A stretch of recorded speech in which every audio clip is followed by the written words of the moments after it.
also checked whether these two variables are significantly correlated, okay, and how far they are correlated. So my null hypothesis is there is no significant correlation between monthly income levels and willingness to adopt, or there is a moderate to positive correlation between monthly income.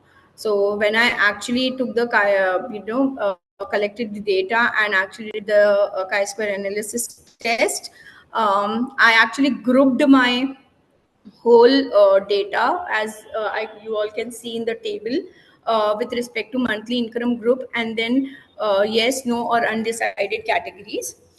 Based on this, I grouped my whole data, and I got the answer. When I calculated the expected frequency, I got the answer as my chi-square value was 42.18. So using the significance level of 0.05, having a 6 degree of freedom, and the chi-square value of 42.18, what I got the analysis answer is 73.3% of earning about 10 lakhs and 54 of those between 6 to 10 lakhs indicate an intention to purchase an EV within the next 2 years.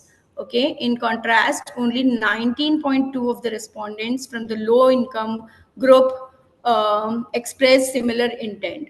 Now, here we really require this study because we need to understand that what government can come up here so that even low or middle income age group can be, focusing on adoption of EV vehicle, because that is what is required for sustainable development now. Going ahead further with the correlation analysis. So when I actually checked with the correlation analysis to examine the strength and the direction of both the variables, I got to know that my correlation coefficient is 0.482. Now this indicates me that there is a moderate positive correlation between income and intention to adopt. That means as income increases, the likelihood of intending to purchase an EV vehicle also tends to increase, but this is only in the class of 6 lakhs to 10 lakhs earning, or about 10. The people who are below that, like 3 to 5 lakhs or 6 lakh, again the government has to come up with some good measures. Going ahead further, so I'll just quickly go with my key findings here. The findings from my study actually spoke about that 93 of the respondents are aware. Now, I also did some descriptive statistics here. So 93% of the respondents are aware of EV, but there are 66 rate of their awareness as moderate to high. Detailed understanding of EV technology, operating cost, and government incentives remain limited. Now, people are aware of it, but still there are a lot of people who are still not aware of the EV technologies, their operating cost, and to more or less the government incentives which the governments are offering. Coming to next, demographic trends. Respondent aged 26 to 45, especially those employed in private sector and earning 6 lakh annually, displayed highest level of to intent as compared to other sectors and other age group. Coming to infrastructure, resident of Central Thana, where EV infrastructure is betterly developed, show greater readiness to switch to EV. Going ahead further, the conclusion of my study actually was understanding with both this analysis revealed me that my data is statistically significant and moderately positive relationship between income and EV adoption. Now, coming to validation of the study, obviously the sampling method which I have used is convenience sampling, okay, and it limits the generalization of my findings to a broader population of Thana. Sample size I have taken 200, which is quite reasonable good as such right now for a preliminary analysis, but we, as and when we go further, we can have a larger sizes. Going with the geographical area, then the study is obviously related to Thana city as if right now, but we can also have the same study in other regions of India. Then going ahead, there is the research captures data at a single point of time. So I have to even think about understanding the observation of changes in the behavior or the perception over the period of time, whether there is, because that I have not taken up. Going ahead further with the significance of the study, obviously, this study is quite relevant for the policymakers in Thana to understand that how they are supposed to design and target, okay, the audience, and make it economically viable for them. Going ahead further, sorry. Going ahead further, Excuse me, this ma'am. finding. Sorry to interrupt you. Last 1 minute is left. Okay. Going ahead further, then my significance of the study is that urban planning and it will also help to urban planning and infrastructure development. Coming to contribution to obviously good governing bodies of Indian research, they can have this preliminary study. Going ahead further, now coming to recommendations. So it is strongly being recommended first that targeted financial incentives should be given. Okay, there should be subsidies, zero interest loans, down payment assistance, more or less to the middle and the lower income household should be given, so that they are being encouraged, because my study speaks about that they are not encouraged. Secondly, talking about public charging infrastructure, yet there are certain places where we have, but there are many places where we don't have. So the government has to look with this. Going ahead with further research directions. Now, after doing this preliminary research study or the basic research study, understanding the demographic factor and the adoption to intent, we can have comparative studies across multiple cities. Okay, tier 2 and tier 3, or we can have understanding of conducting segment specific analysis of particular demographic or occupation.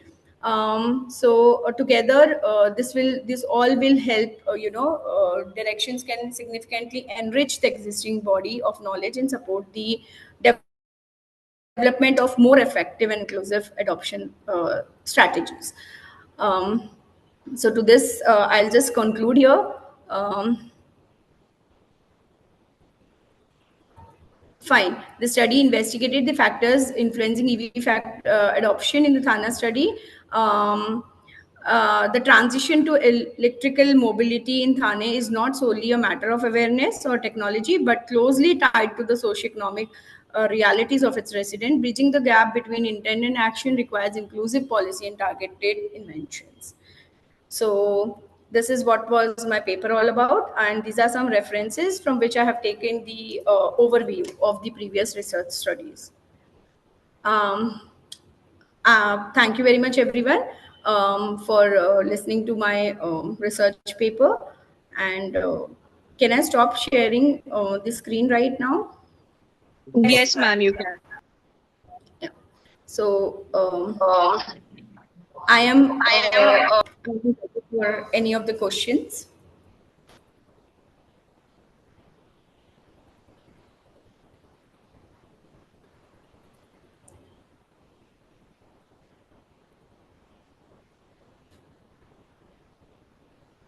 All participants are requested to follow the timeline. 3 minutes for paper and 1 minute for conclusion. Next presenter, Neha Salgare ma'am from KV Pendarkar College. Madam, please start. Yes, ma'am. Yes, ma'am.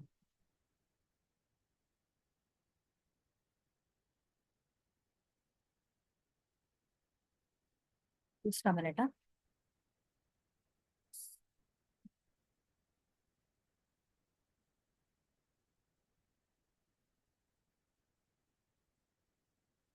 Can you see my presentation, ma'am? Yes, ma'am, we can. Yes. Hello, everyone. Good afternoon, dignitaries. Dr. Sabre, sir, Achievers College, World Humanity Commission USA, and Raiba Bahudeshya Samstha. I am Mrs. Neha Salagre from KV Pendarkar College and research scholar from Pillai College, New Panvel. My today's paper, it is on a study on the effect of digital payments on traditional banking and the preferences and the challenges experienced by customers in Kalyan Dombivli region. My study, it is related to digital payments that are extremely used right now. My study examines the impact of digital payments on traditional banking services in Kalyan region. I have conducted data from 200 customers and 20 bank managers from the period October 2024 to January 2025. Still, the work is going on. Out of that, I have covered 200 customers and 20 bank managers. The key factors for the study of this paper is it's nothing but 2016 demonetization policy that has accelerated the shift to digital payments. Then the higher income individuals, they preferred digital payments for convenience, security, and user friendliness. The third factor, that old customers and those with limited digital skills tend to favor still traditional banking, valuing personal interactions and familiarity with the bank officers, uh, or they maybe like they are interested in having the interactions with the rest of the customers going to the banks. And the fourth factor, that is the customer satisfaction, is influenced by factors such as the age and payment preferences. Literature review, I have done it with a few with the help of a few literature that was available. So here the first literature review that I have covered, lot of literature review in the paper itself, but here I am giving you some specific. Like Aziz and his colleagues defined digital banking as a process through which financial services are delivered online by digital banks. Uh, the growing use of digital payments is also associated with a shift in consumer behavior.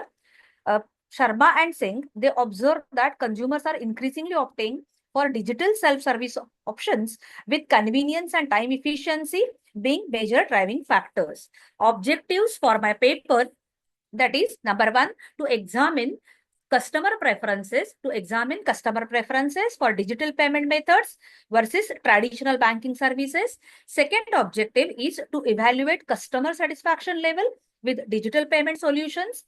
Number three, to explore the challenges of traditional banks that they encounter in adopting to digital trends. And number four, to offer recommendations for banks to improve their digital services. The research methodology that I've used, as I told earlier, my studies employs quantitative research I'm design. sorry to interrupt. 3 minutes are done. Please move towards the conclusion. Yeah, just a minute, ma'am. This is the data analysis. Okay. Here, the digital payment method, you can see the chart. This is the satisfaction level with digital payments. Likert scale is used. This is the chi-square result, which indicates that there is a significant association between the occupation and the payment platforms. These are the challenges that customers face, several challenges regarding the shift to digital payments, primarily driven by security concern, digital literacy gaps, infrastructure issues, customer resistance, and fraud and cyber security threats associated with digital payments. The recommendations that can be given, like enhancing security measures, which is a very important point over here. Secondly, customers education programs, because there are some customers who are still unaware about using such kind of a mobile banking applications or making the payments. Hybrid approach for banking, which will balance traditional as well as the digital services, and creating targeted marketing strategies. There are some suggestions for the future research. My data, it has covered by giving the structured questionnaire convenience sampling. I have collected data from 200 customers from Kalyan itself, but the study can be expanded regarding the other regions too. Apart from that, we can investigate the long-term impacts of digital payment adoption on customer loyalty and banking behaviors, particularly across different demographic segments. Thank you. Thank you. Hello. Hello. Any question, ma'am? Hello. Should I stop the sharing? Yes, ma'am. Any question?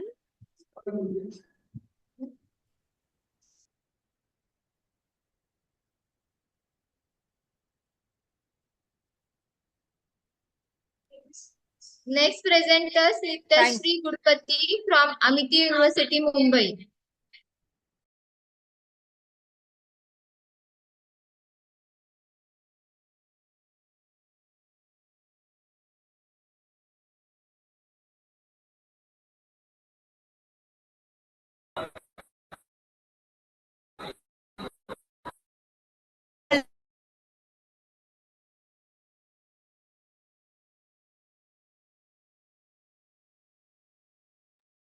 Ma'am, please start.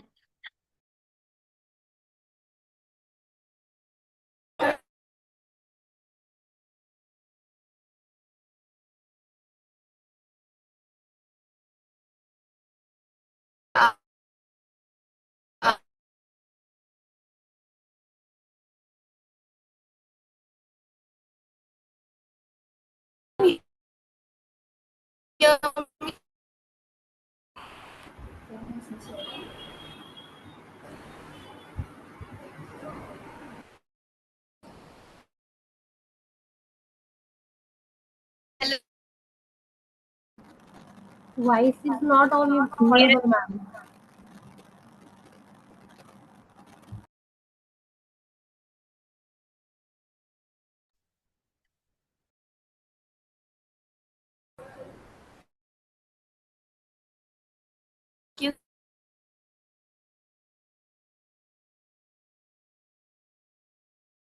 Hello, madam. What is the name of presenter? Hello. Nityashri Gudapati is the name of the next presenter, but I Okay. guess she's having some technical issues.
I think ma'am is facing some technical issues, so can we go ahead with the next presenter?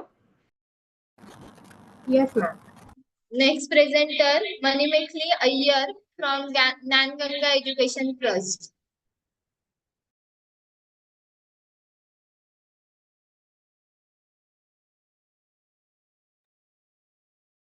Hi everybody. Can you all hear me? Yes, ma'am. I'll share my PPT now.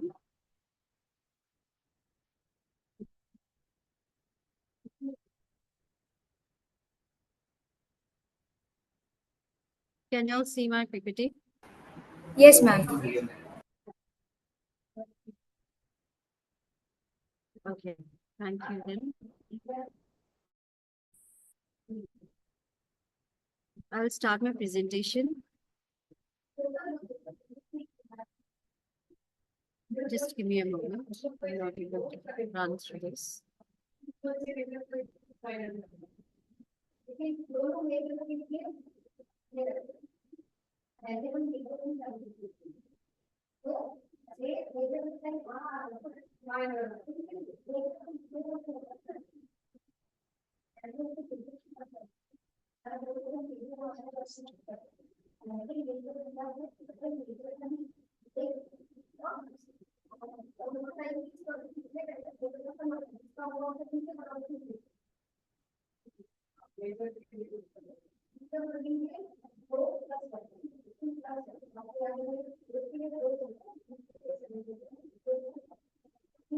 Give me another 2 minutes. Ma'am, are you ready for your presentation?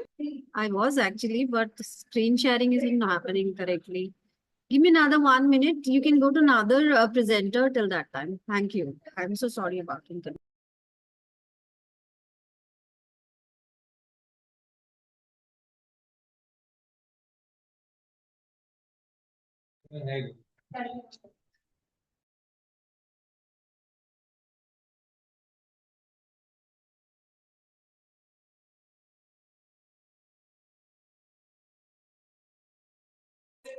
Next presenter, Mrs. Komal Khevkar from Tuljaram Chaturchand College of Arts.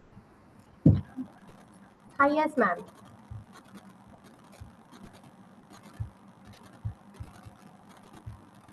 1 minute. My screen and share. My screen is visible, ma'am. Yes, ma'am.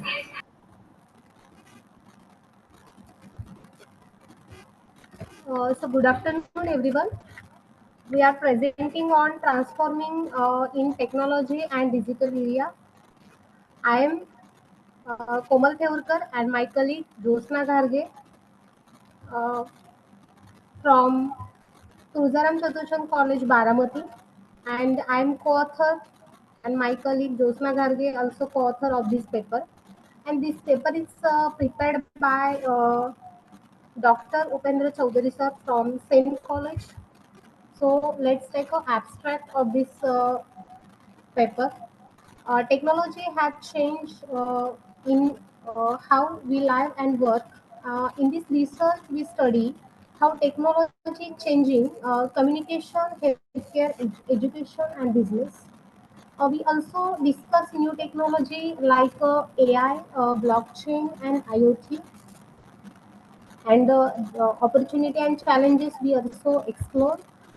In introduction part, the digital age has many changes in daily life, and we also, with the help of digital era, had changed we live and work. With the help of this digital technology, we also improve your connectivity, data use, and automation. And we also look the impact of digital tool and automation.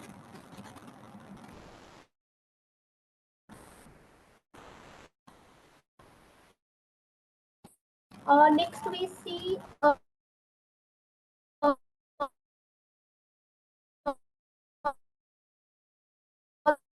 the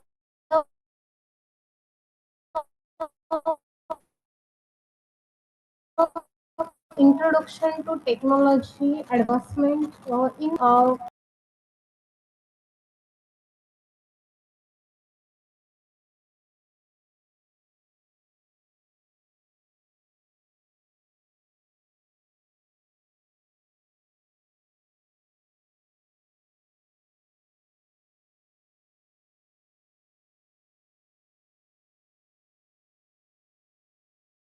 Smart Cities Mission guidelines, which has been given in 2015 when the Smart City Mission was launched by the Indian government.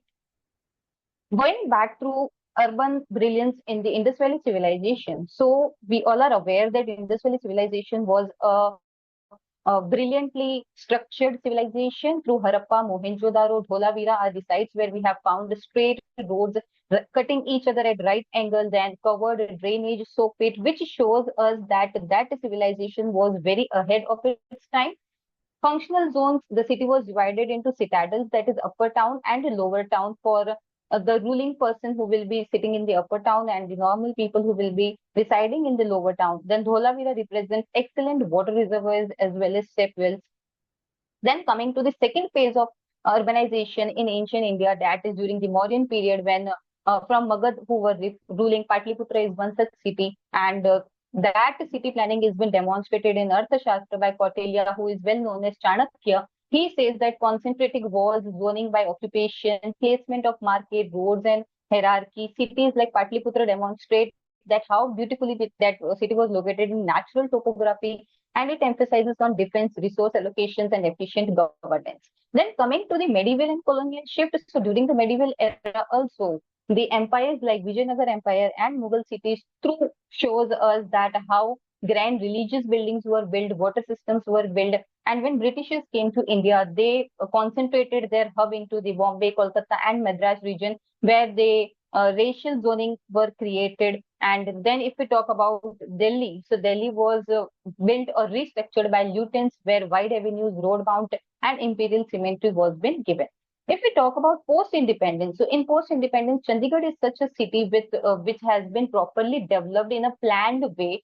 So India's first post-independence planned city designed by Le Corbusier, where grid sectors are being given, and this city shows us a reflection of Indus Valley civilization because Indus Valley civilization was built on the grid system as well as Chandigarh has been built on the grid system. So it represents a continuity throughout that phase. And then coming to the present phase, that is the smart city mission by Indian government, where 100 such cities were selected in order and green infrastructure. Examples such as Surat, Pune, and Bhopal, where we see real-time flood prediction, electric buses, waste to energy plants, smart lights, and solar infrastructure. If we see continuity from ancient to modern India, so Harappan grid, as we have seen in the Chandigarh sector, then Dholavira is a step where we can get into the modern water recycling system. Arthashastra as a civic administration shows us e-governance portal and Sabha and continuity spaces, city engagement apps. But there are few challenges and opportunities as well. First challenge is implementation gap, that India is such a huge country and they're taking only 100 cities in order to develop, of course, as a model base, but still implementation gaps are there, funding constraints have been there, digital divides, of course, culturally the city planning is being done. And opportunities, if we talk about, so urban design informed by heritage. Now we have seen that urban designing in India is not something which has been randomly done, but it is planned. And of course, it is inclusive, it is smart and rooted cities. And vision for India at the 2047 is culturally resonant, sustainable urban spaces. If we talk about conclusion, so India's urban planning is not just an isolated point, but it is a civilization continuation. Smart cities represent not only tech upgradation, but a revival of ancient civic wisdom. There is need for hybrid planning models. History plus innovation is equal to resilient urban futures. And as India heads towards 2047, where we are imagining India to be a fully developed nation, blending tradition with tech will shape global urban disclosure. So thank you very much, and I am open for further discussion or any question and answer. Thank you, ma'am. Actually, question answers will be done at the end. At the end of all the presentations, our chairperson for today will review and provide any questions.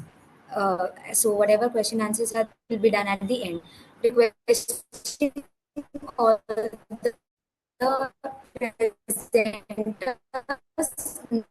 not to ask for questions. Once the presentation is done, you can stop presenting your screen. Okay, can you hear me? Thank you. I'll be back and I will share my screen now. Thank you. You all can see my screen, is it? Yes, ma'am. Thank you so much again. My study, as you can see on the screen, is about online learning, and this will be like a tool for employee development. This comes under the sub-theme of your conference today, transforming education and skill initiatives. I'm Manimekha Iyer, and we are at Thane, Ganga College. Going ahead, what is my objectives and what is the abstract, what I'm going to present today? The paper, actually today's paper, will analyze all the benefits of online as well as blended learning, as well as allow us some flexibility, cost effectiveness, skill enhancement, and personalizations. While addressing challenges like technological barriers, motivation, engagement, and knowledge retention. The introduction here is continuous learning, which is going to happen in digital age. And adaptability, so continuous learning through online will help employee development. That is my contention. It is also organized. Organizations today are increasingly under pressure to stay competitive and innovative and to retain the skilled talent, the talent bank which they have. So employee development now plays a pivotal role in achieving these goals, especially knowledge-driven economy like India. So traditional things are going to be out of the box. The online learning is a game changer. Now next is, this is also one of the contention what I'm going to give you today is this aligns with the India's goals vision of Viksit Bharat 2047. The government is aiming there. What are the objectives of my study is to evaluate the impact of online learning on skill enhancement, examine link with employee motivation and retain the education. Skill enhancement, it boosts the employability and growth of the industry. Challenges what we face when we go for online learning is we still have a small divide, digital divide, where 2 out of 3 cities are have limited access to online learning, internet. Language barrier, there is a vernacular content which is allowed everywhere, but then there is a small language barrier. Yes, low motivation in self-paced model, non-tech employees need support. These are the challenges. Blended learning, of course, a hybrid mode will help us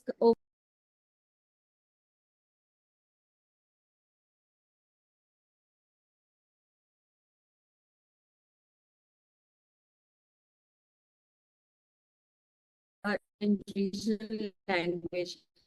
Gamify learning to boost motivation, you have to make it an English and friendly mobile forms, etc. Include soft skills because this is very important also. Then you have tracking your these are my recommendations. The conclusion is it's a transformation, it's a transformative model, promotes agility, inclusivity, and innovation. It's critical for India's journey towards skilled workforce and strategic into 20.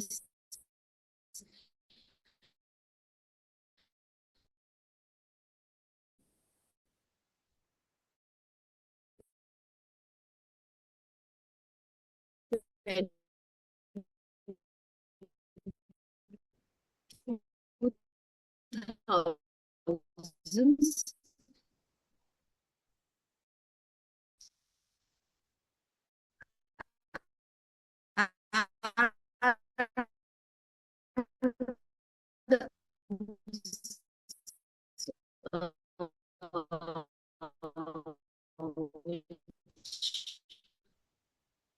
It started post-COVID and it is still ongoing. So online learning is beneficial. Any questions there? My presentation, listening to me, I'll stop the presentation. Thank you.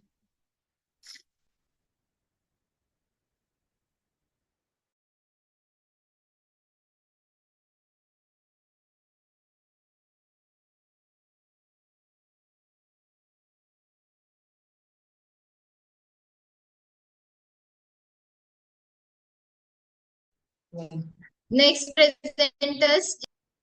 The title of my research paper is a discourse analysis of Kunal Kamra's satire on free speech and debates in India. As you all must have heard about the recent ongoing controversy during last week about the Indian comedian Kunal Kamra. This is not only a general individual aspect of the Indian stand-up comedian, but it is also a generalized issue of freedom of speech and expression when we look at from a different perspective. Like, especially when we see the role of media, Indian media, in shaping this political discourse. Discourse is basically how every individual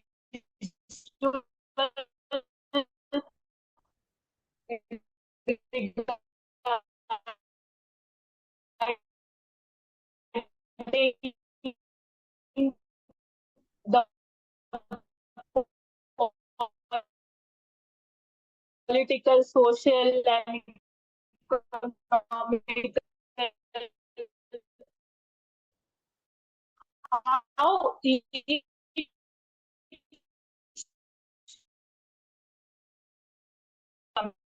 comedian, we had a different perspective about it. But when we have seen Indian media portraying the different side of it,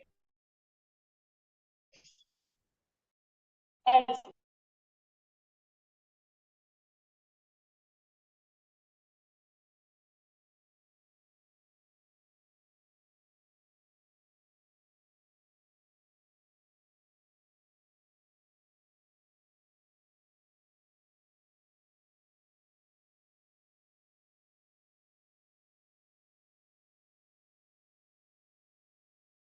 legal political discourse about this particular study. Now, my data analysis, as you can see, the type of comments were categorized on the basis of the comments type. What were the examples, frequencies, and implications?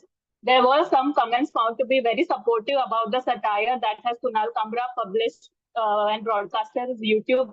There were frequency of the comments which were mostly supporting him were high, and the implications mostly indicated strong public support for the satire as a political tool. So these are the several analysis of my study.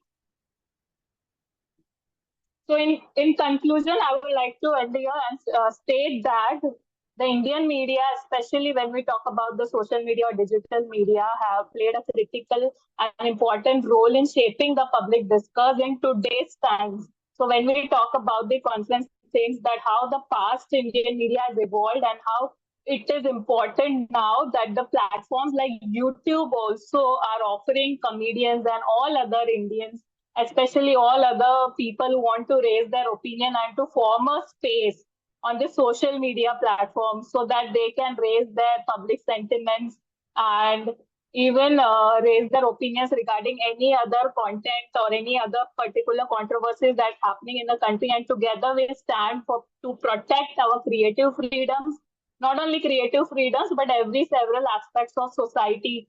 So for that, media literacy and ethical moderation is very important to maintain a healthy, democratic, and digital environment for our country.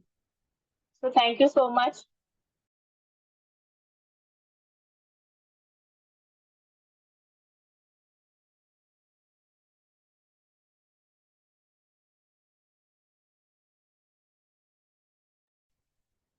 Next presenter, Dr. Baliram Chauhan, sir, from SSD Arts College and Commerce.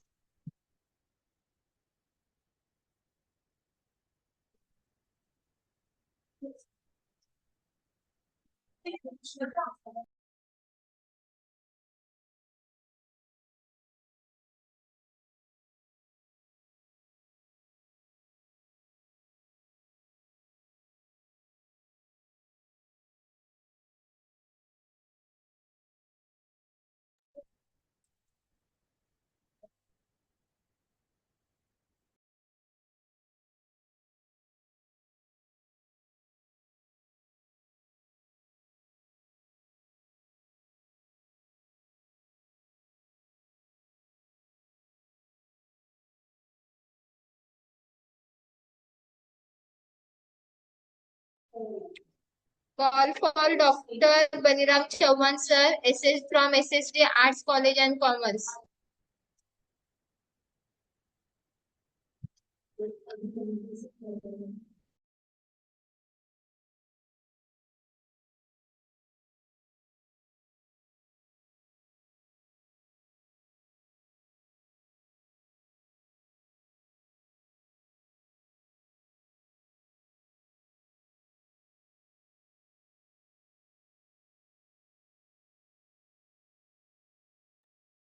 Okay, it is not available.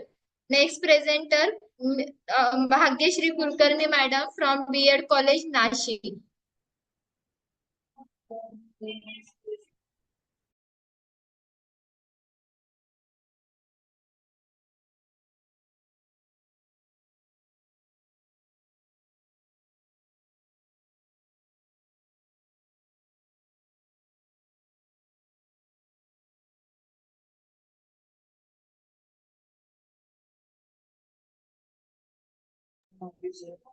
Bhagyashri ma'am, are you there?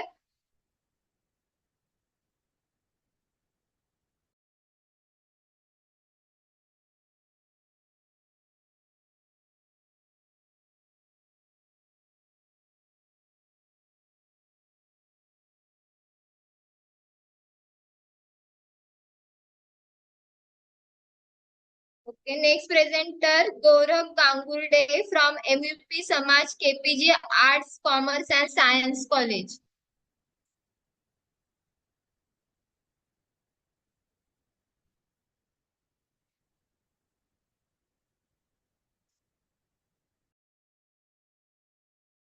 What is the name of the presenter, madam? Hello. What is the presenter's name? Gaurav Gangurde. What? Gangurde? First name? Gaurav Gangurde sir from MUP Samaj KPG Arts, Commerce and Science College.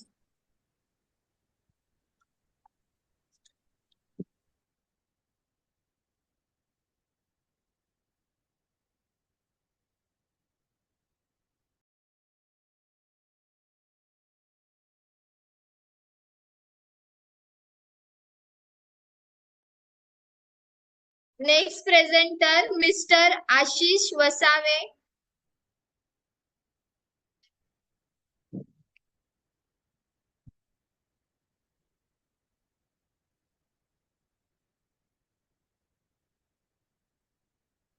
Mr. Ashish Wasave sir.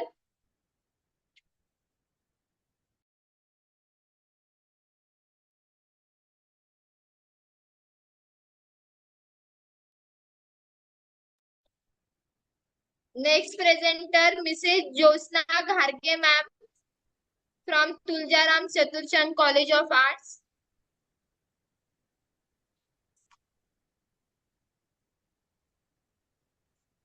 Ma'am, are you there?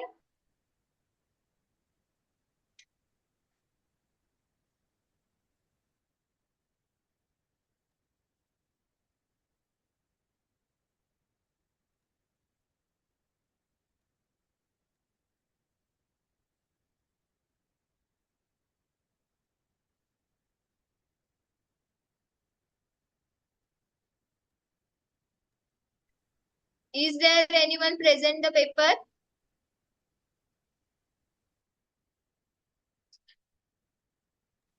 Yes, ma'am. Okay, sir. Shubham. You share the screen.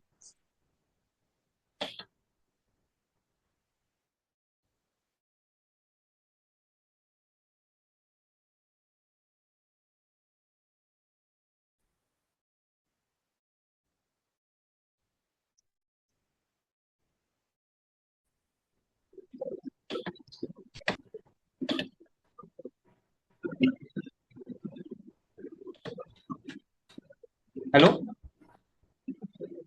Yes, sir. Good afternoon, everyone. I am Shubham Dilip God, and I am here with my co-author Shruti Sunil Mishra from AM Patil College, Pimpalner. We are honored to be presenting at this prestigious international conference. Our paper is titled Transformation in the Trade, Commerce and Industry.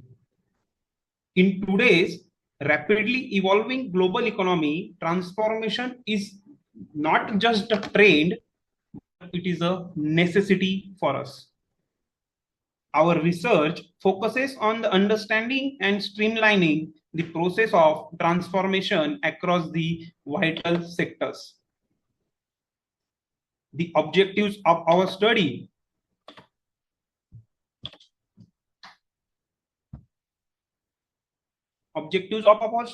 is to identify key drivers and propose an efficient framework to support smoother transmissions in the trade, commerce, and industry. As per this presentation introduction,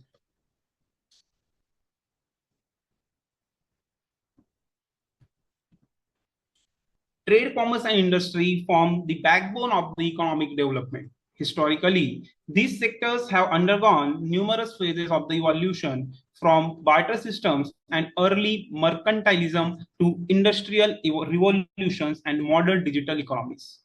The 21st century, however, has ushered in the era of the unprecedented change innovations such as internet, artificial intelligence, and global digital platforms are reshaping how goods are produced, distributed, and consumed. Main thing is, in the recent field, recently the US President reciprocal recently the US President Donald Trump issues the US reciprocal tariff policy for us. Just a minute.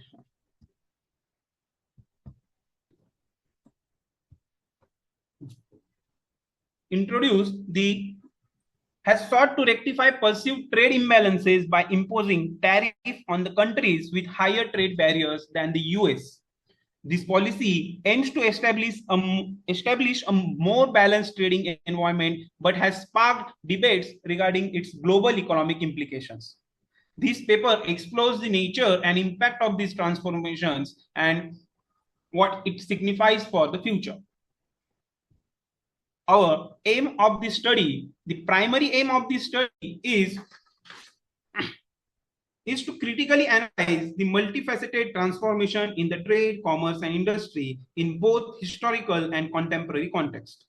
This research seeks to understand how various factors such as globalization, technological advancement, and policy interventions have reshaped the global economic landscape.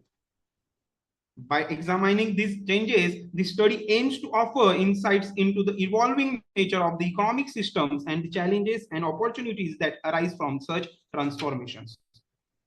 Some objectives of this study is to trace the historical evolutions of the trade, commerce, and industry. To examine the influence of the globalization on trade patterns and industrial practices. To investigate the impact of technological innovations on business models and industrial process. To analyze the role of economic policies and the trade agreements in shaping some transformations. This section develops into how government regulations, economic reforms, tariffs, subsidies, and international trade agreements like the World Trade Organization rules, NAFTA, RCEP influence the pace and directions of the transformation in the trade and industry. To assess, our next objective is to assess the socio-economic implications of the transformation. And the last is to provide the strategic insights and the recommendation. Our main topic is transformation in the trade.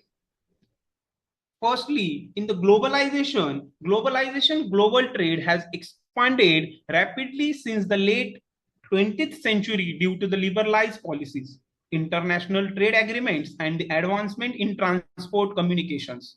Organizations such as World Trade Organizations have promoted free trade, reducing tariffs and enabling a smoother exchange of goods and services across borders. But, however, the US reciprocal tariff policy challenges this trend by advocating for the bilateral trade balances, potentially reversing decades of the trade liberalization's efforts. Globalization has led to the creation of the complex international supply chains. For example, a single smartphone may have components sourced from the different continents and assembled in another. This interconnectedness has improved efficiency but also exposed vulnerabilities as seen during our COVID-19 pandemic. E-commerce and digital trade. The rise of e-commerce platforms such as Amazon, Alibaba, and Flipkart has revolutionized the trade landscape. Consumers can now purchase goods globally with a few clicks, breaking traditional geographic barriers. The increased digitalizations of the trade has given rise to the new regulatory challenges, including data privacy, cybersecurity, and digital taxation. However, it has also opened up the immense opportunities for small and medium enterprises, SMEs, to participate in the global markets. The recent US policy focuses on the tariff impositions may disrupt these digital trade flows, especially for the SMEs, small and medium enterprises that rely on the cross-border e-commerce. Now, the second is transformation in the commerce. The digitalization of commerce has moved from the traditional physical marketplaces to omni-channel ecosystems where online and offline experiences merge seamlessly. Retailers now leverages data analytics to understand consumer preferences and personalize offering. Digital payment systems, including mobile wallet such as PayPal, Google Pay, and India's latest is UPI, have enhanced the transaction efficiency and the financial inclusion, particularly in the developing economies, consumer behavior and experiences. Modern consumers demand speed, convenience, and customization. As a result, businesses have adapted to offer faster delivery times, tailored products, and enhanced customer services. Technologies such as augmented reality and virtual reality are increasingly being used in the online shopping to improve customers' experience, such as loyalty programs, social media marketing, and influencer collaborations have also transformed the way companies engage with consumers, emphasizing relationship-driven commerce over transactional exchanges. Now, the transformation in the industry is also most important topic is research. Industry 4.0 and the smart manufacturing. Industry has undergone a significant evolution from manual labor-based systems to highly automated and intelligent manufacturing processes. Industry 4.0 refers to the integration of cyber physical systems. The second is the Internet of Things, that's called IoT, and third is artificial intelligence, and fourth is big data in the industrial operations. The smart factories now use sensors and data analytics to monitor performance, predict maintenance needs, and optimize productions. Automation and robotics have improved efficiency, but also sparked the debates about the job displacements. The main issue which is seen in the future in India, the job displacements and the needs of reskilling workers. Sustainable industrial practices. There is the growing emphasis on the environmental sustainability in the industrial process. Companies are adopting green technologies such as renewable energy, water recycling, and waste reduction practices. The circular economy model promotes the reuse, repair, and recycling of the materials to minimize environmental impact. Government and organizations are introducing regulations and incentives to support sustainable industry practices, aligning industrial growth. Now, some challenges and risks which are facing to us.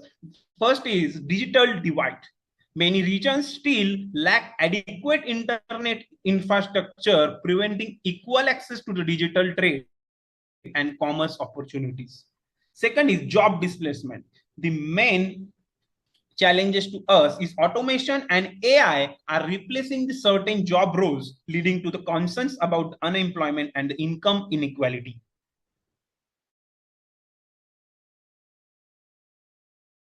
Third is cybersecurity threat. Recently, in this news, there are so many threats are occurring in India as more transactions occur online, data breaches and cyber attacks have become more frequently and sophisticatedly. Fourth is supply chain vulnerability. Heavy reliance on the global supply chain can lead to disruption as observed during geopolitical conflicts and pandemics. Second, impact. Recently, the US president allows the US reciprocal tariff policy to all over world. It impacts on us. As per the global trade, the US policy aims to correct trade imbalances by imposing tariffs on countries with higher trade barriers. This approach has led to trade tensions with countries retaliating through their own tariff measures, thereby disrupting global trade flows and increasing the uncertainty in international economies. To the tariff. For instance, due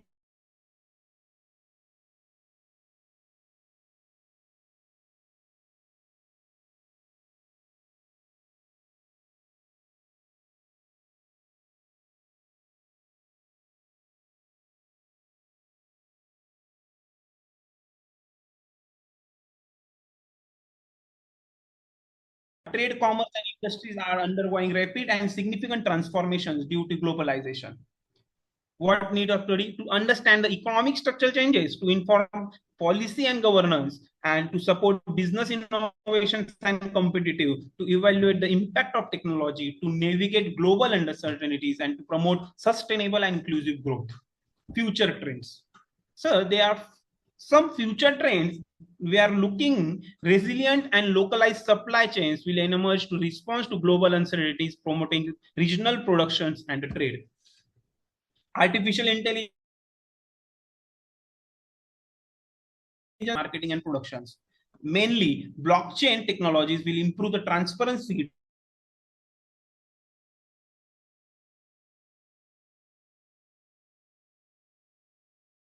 Industry is a defining features of the contemporary global economy. It has created the new opportunities for the innovations, inclusivity, and the efficiency, while also posing significant challenges relating to the equity, security, and the sustainability as the world continues to evolve. To harness these changes for the benefits of all. Building adaptive, ethical, and resilient systems will be crucial to the navigating this dynamic landscape. In this presentation, yes, in this presentation, we have referred some reports presented by Accenture, Baldwin, and Event, Boston, and IBM Security, Kenjaman, and McKinsey and Company. And recently, we are using for the that Mishra and AR US reciprocal tariff may impact India. So, thank you, sir, for presenting us in that prestigious international conference. Thank you. Any questions, sir?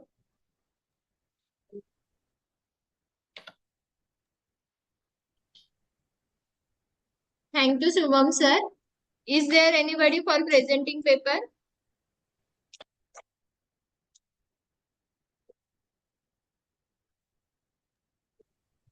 Hello. Hello. Hello. Yes, Myself, Dr. Kranti Patel from UA. okay. Yes, ma'am. Would you like to present? Yeah. Yeah, you can. Yes. For screen sharing. Yeah, the screen share is already allowed to the participants. You can share the screen, and the time limit is 4 minutes. Okay, ma'am?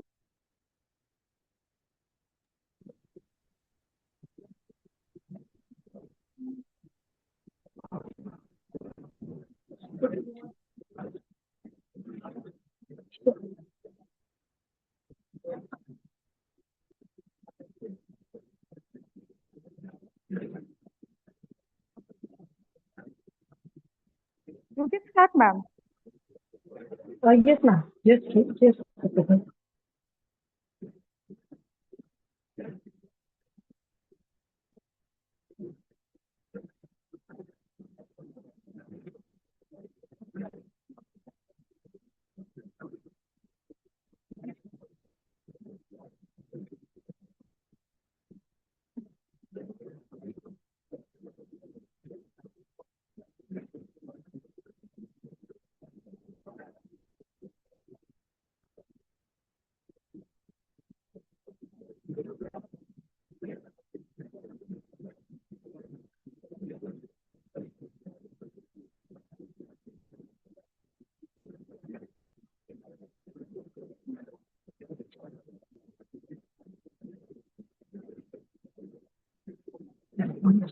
ma'am.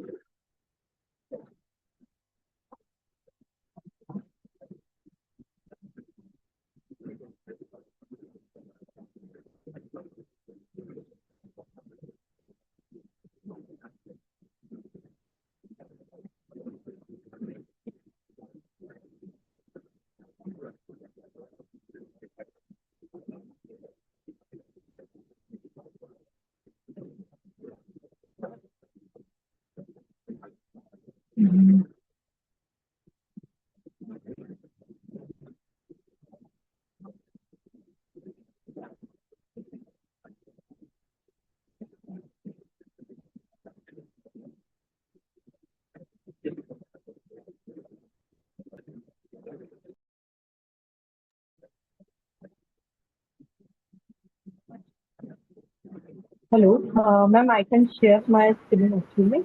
I'm trying.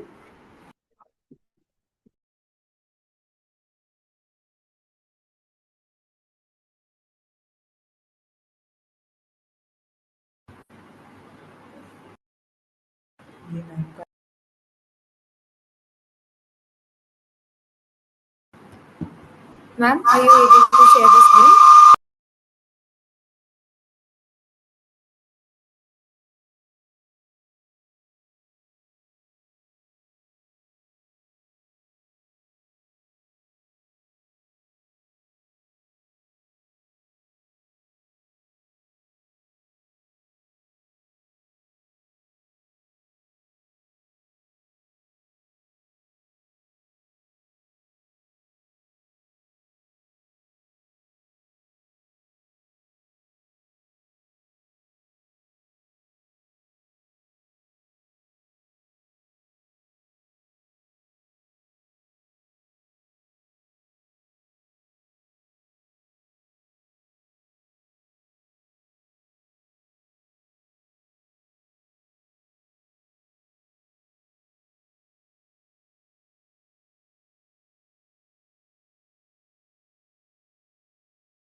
Ma'am, please start.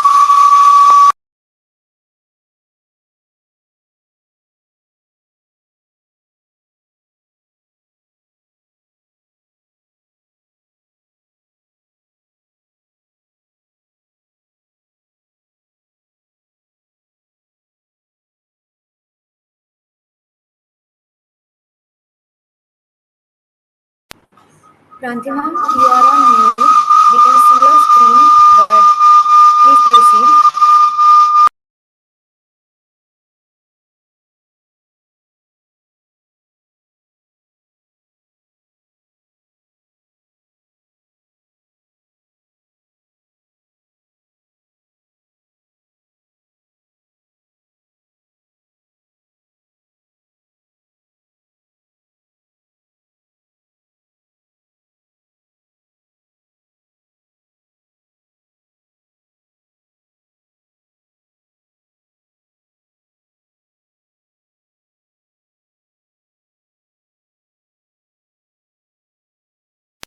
Ma'am seems to be having some technical issues. Is there anybody else who wants to present the paper? Anybody else would like to present the paper?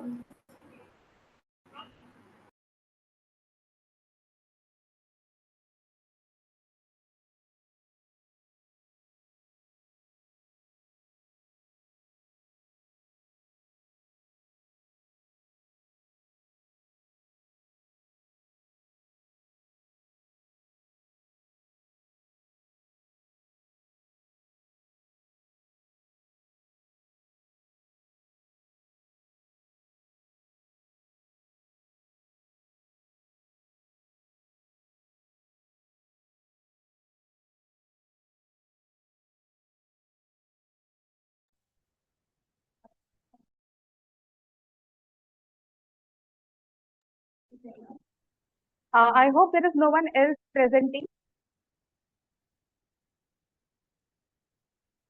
Okay, so I think there are no more presenters. So I thank all the presenters for their engaging and thought-provoking papers. Now, I kindly invite our session chairman, Dr. Deepak Sabe sir, to share his observations and concluding remark for this session. Over to you, sir. Thank you, madam. Thank you very much. Good afternoon to everyone. First, let me thank the organizer, the Achievers College of Commerce Management, and specifically Dr. C.A. Mahesh Bhivandikar sir, conference coordinator, Assistant Professor Sanak Khan madam, Miss Sophia D'Souza madam, and conference secretary, Assistant Professor Siddhi Chavan, and organizing secretary, Mr. Pramod Patil, and entire organizing committee. Thanks for the inviting me for this session as a session chair. Let me first inform to all of you, organizer has given every participant enough time, not only 4 minutes. Apart from those 4 minutes, we means organizer gave you enough time. But I'm sorry to say, some participant did not utilize it productively, efficient. Doesn't matter. But since it is a conference, everybody should prepare themselves in terms of time, in terms of punctuality, in terms of paper, okay, and should manage time. Okay. So far, the organizer called 14 names, 14 names, out of which 6 mainly were absent, and last one was facing some technical issue, technological problem, technical error. Therefore, I consider that also in the absent. So therefore, total 7 paper presenter were absent for the presentation. I'm saying overview. Near about 5 papers who talked about the qualitative aspect of their topic, which we called in research as a overview. Though they did not mention it clearly, overview, but all papers, those 5 papers were clear-cut overview. Okay, their objectives were totally different. Objectives were saying, analyzing, examining, but those we did not see in their research papers. That is at least in the presentation which I saw. Except 2 papers. The first 2 papers, Dr. Sonia from Mithibai College, and the second paper, Neha Salgare Madam from Pendarkar College, if I'm not wrong. Those 2 papers, except those 2, the 5 papers were qualitative and 7 were near about absent. So total 14 names were being called for that. The topic, the theme of this conference, which was mentioned very clear, that was transforming India, past, present, and future. Okay. Now, To one non present here, I'm his assistant professor Jagruti Maharaj on behalf of Achievers College of Commerce and Management. Extend a heartfelt welcome to one and all present here for this celebratory session of international level multi conference on transforming India, past, present, and future, jointly organized by Achievers College, World Humanity Commission USA, and Raiba Bahutiya Sanstha. This conference have truly been a remarkable journey, and today, as we come to the final session, we take a moment to reflect on the wealth of the knowledge and insights that have been shared over the course of this conference. From the opening session to the thought-provoking and research presentations, we have witnessed an inspiring convergence of ideas, vision, and a collective purpose to reimagine and reshape the future of our incredible India. So once again, I welcome one and all present here, all the dignitaries, Dr. C.A. Manish Vivandika, Sir, Principal of Achievers College, Vice Principal Ms. Sophia D'Souza Man, Conference Secretary Mr. Pramod Patil, Sir, and most importantly, we are honored to have respected Sachin Khemani, Sir, Honorable Corporators from Kalyan Municipal Corporation. Give him a big round of applause, everyone. He has been actively engaged with development projects, improving infrastructure, and promoting sustainable urban growth. His efforts have been significantly enhanced the quality residents of Kalyan Dombivli. A heartfelt welcome to you, sir. I respect Principal Dr. C.A. Vandika, sir, to kindly felicitate him with a token of appreciation. Everyone, kindly give him a big round of applause.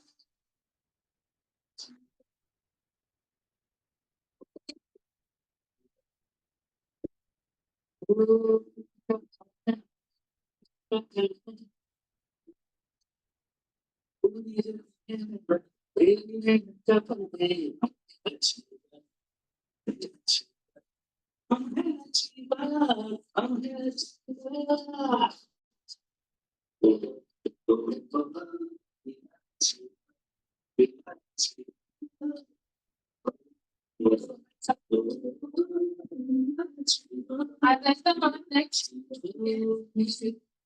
Sri Jayant Balaram More, sir, who is known for Balaram More, sir. Sorry. Jayant More, sir, for his dedication to the public service, community welfare, and driving social development initiatives. His leadership at grassroots levels have made a lasting impact on the local governance and citizen engagement. We welcome you, sir. I request Principal, sir, to kindly felicitate him.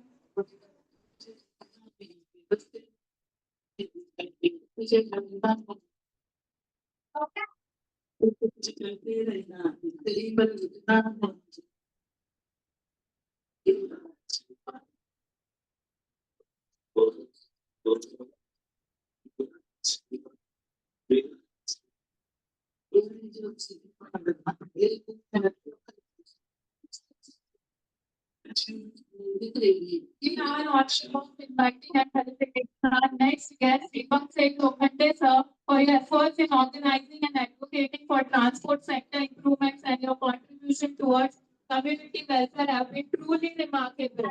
Your commitment to the social movement is highly inspirational. Kindly give a big round of applause, everyone.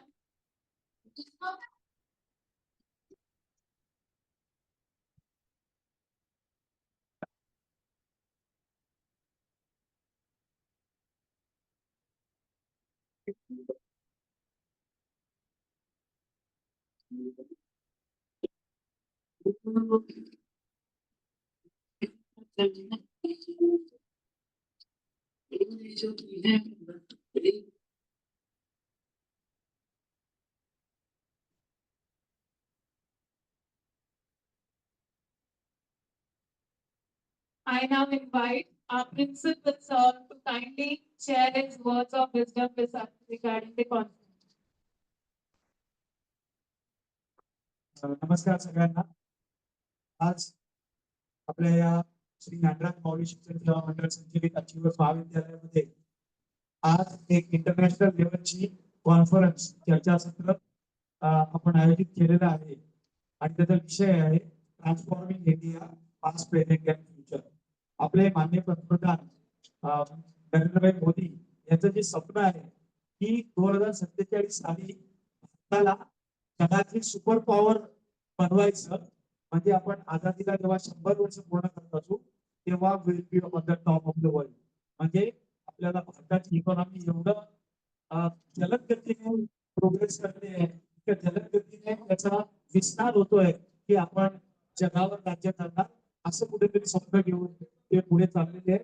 आणि एवढंच नव्हे तर शासन असो किंवा व्यवसाय वाढीचे उद्योजक असो, आणि ते ज्या प्रकाराने म्हणजे असं म्हणतात की जगात इतर ठिकाणी तेव्हा इंडस्ट्रियल ग्रोथ 2.4% चालला आहे, तिथे भारताचा इंडस्ट्रियल ग्रोथ 6.2% होतोय.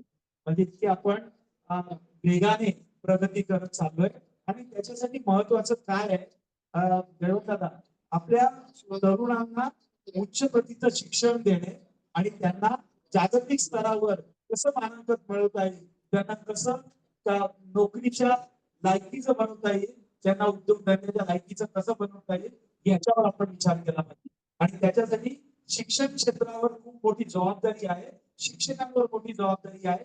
शिक्षक आज आमचे स्वतःही प्रशिक्षण घेत आहेत, शिकतायत, नवीन शिक्षण प्रणालीमध्ये स्वतःला टाकतायत आणि ते जे आहे अद्ययावत ज्ञान किंवा विशेष ज्ञान ते विद्यार्थ्यांपर्यंत पोहोचवत आहे.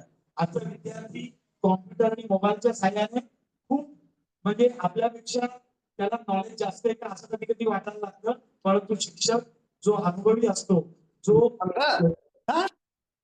अभ्यास करत असतो, या शिक्षण प्रणालीमध्ये कमी कमी आहे आणि त्याचे विद्यार्थी हे जागतिक पातळीवर झळकतात. आणि त्याच्यासाठी एक चर्चासत्र आयोजित केलं होतं. देश विदेशातून 67 लोकांनी 67 शिक्षकांनी आपले शोध निबंध पाठवले, त्यांनी ते सादर केले आणि त्यांना आपण विशेष सन्मान देऊन आज सत्कारित करणार आहोत. जीवन महाविद्यालयामध्ये 2013 साली आमचं अचिव्हर्स कॉलेज स्थापन झालं आणि प्रत्येक विद्यार्थी प्रत्येक शिक्षकाला जीवनात अचिव्हर म्हणून मानांकन मिळवून द्यायचं अशा काही ध्येय घेऊन आम्ही चालत आहोत. आणि आज या छोट्या इमारतीमध्ये देवदादा 4000 विद्यार्थी शिकतायत.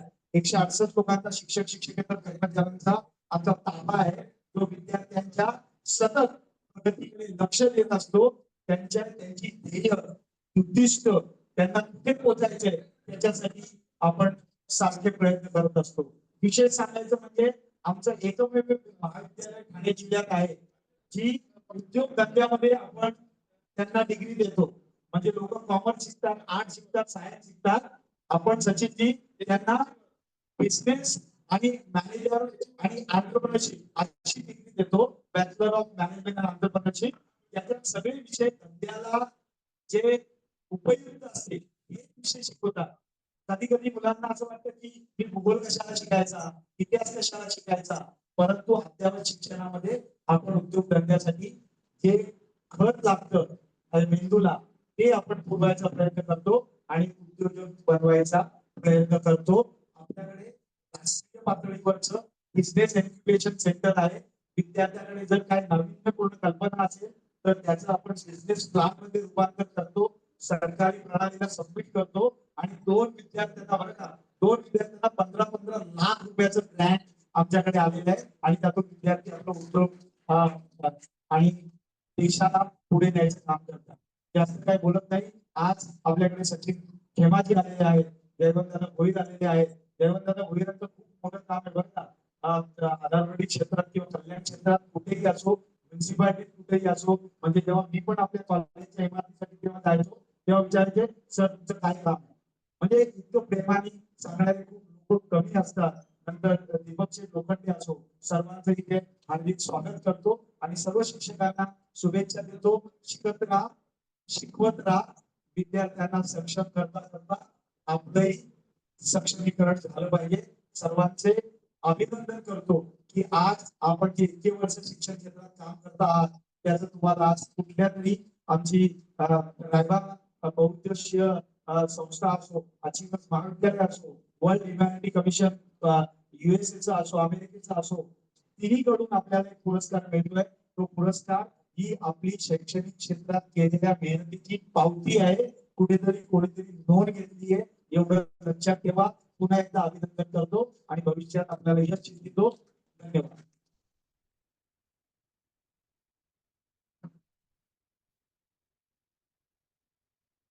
Thank you so much, sir, for your inspiring words. Now comes one of the most awaited sessions, the award ceremony. Recognition is not just about honoring excellence, but also about inspiring others, appreciating dedication. Now I invite our guest, Devendra sir, to kindly be on the dais and share his words of wisdom with us. We welcome you, sir.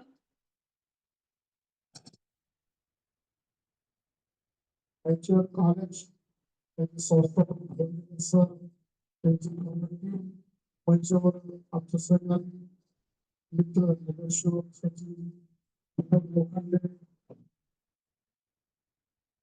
दुसरे मित्र आणि उपस्थित समोर शिक्षक मी ऐकून होतो college कुठे college मलाच माहित नव्हतं. फक्त आज आल्यानंतर कॉलेज आहे सरांचं नाव खूप कल्याणमध्ये खूप असतं. मला वाटतं सरांनी सांगितलं की छोटा छोटा कॉलेज आहे पण तो सरांनी खूप मोठा केला खूप नाव पण कॉलेज त्याच्या मागे तरी मेहनत असेल शिक्षकांनी असेल शिक्षकांनी मेहनत करून आता सरांनी सांगितलं की 2 विद्यार्थ्यांना त्यातली 15 लाख रुपयाची ग्रांट म्हणजे शिक्षकांचा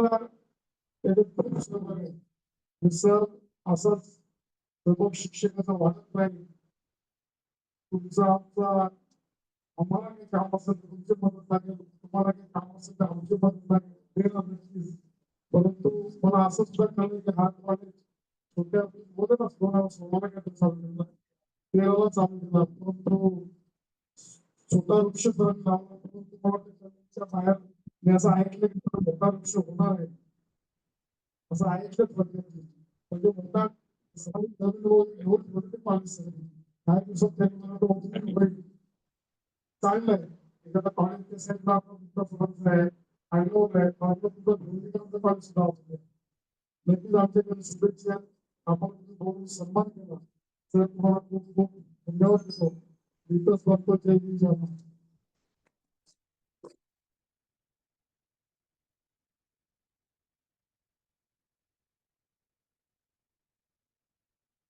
Moving on towards the award ceremony, as I was saying, recognition is not just about honoring excellence, but also about inspiring others, appreciating dedication, and celebrating the spirit of knowledge and innovation. And to take us through this special part of our program, I now invite my colleague, Ms. Rovina Joseph Ma'am, to conduct the award ceremony.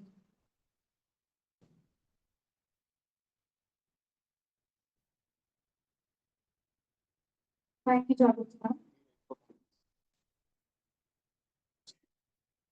So we begin the most awaited awards, and it is in recognition of the outstanding performances and contribution of our presenters and participations and dignitaries who have made this conference a resounding success. Starting with awards to the presenter by Raiba Bahudeshya Sanstha, the Rashtriya Gurujan Gaurav Puraskar 2025. This award is for the recognition and significant contribution towards rural and social development and continuous dedication efforts in the field. And to begin with this award, before this, I request our dignitaries to kindly felicitate the awardees. The first awardee is Dinesh Pawar. Dinesh, sir.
we have Dixita, Mrs. Patil.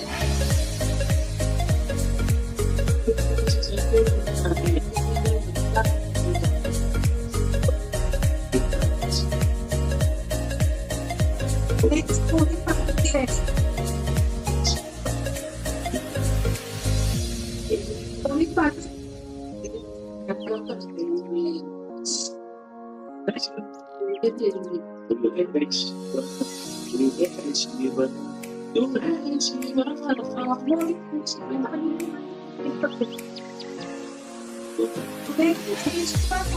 Taking recognition award for that.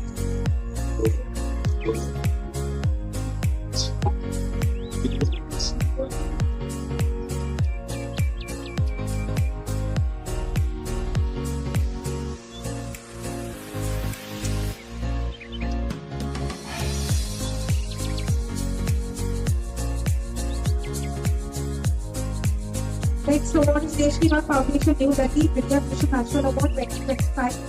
The first one is Rajan Rathod. Rajan Rathod, sir. Next, Rajan Patil. Ready, Rama. Rajan Patil, ready, Rama.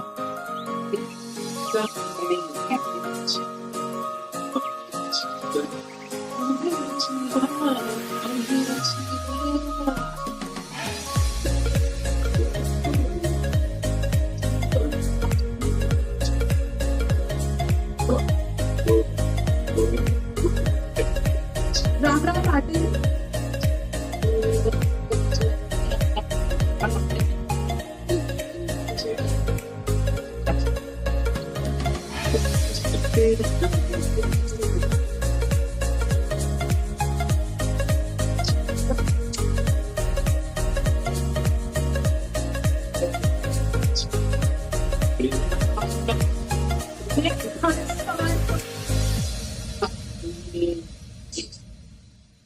Next, Shivaji Arya. Shivaji Arya.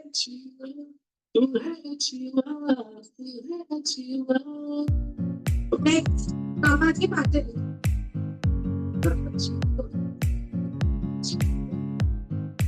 Kamaji Patil. Next, Patil.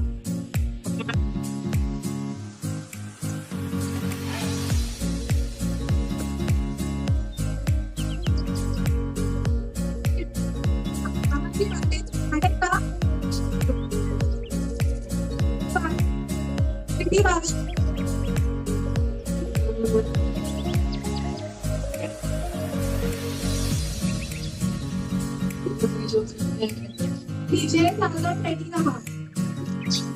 Vijay Tandon.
Next, Kabina Kumar.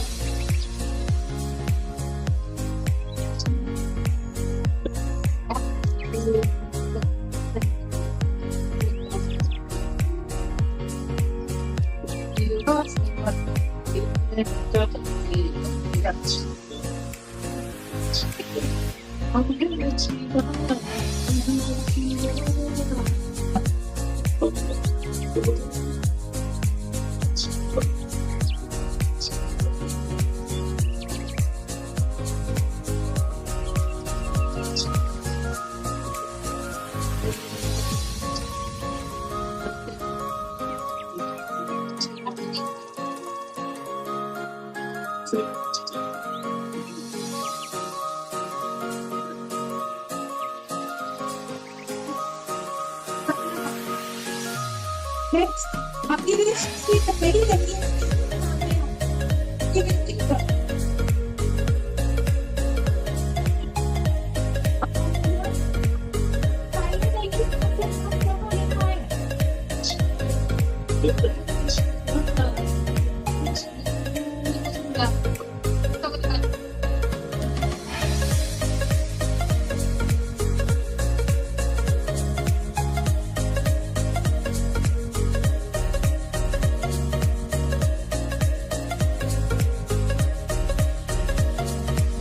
masuk ya. Grupit share ba? Masuk ya बेटा 2 minute. हाँ WhatsApp का catering का तो WhatsApp मिलेगा मेरे को भी खड़े रहना पड़ेगा.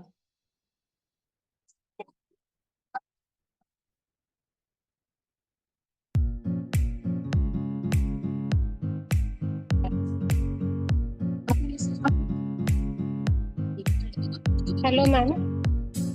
हेलो हेलो मैम, मेरी आवाज आ रही है? हेलो. Yes, audible. हाँ, जिन्होंने ऑनलाइन प्रेजेंट किया है उनको भेज दिया जाएगा ना वो प्रोसीडिंग बुक और सर्टिफिकेट.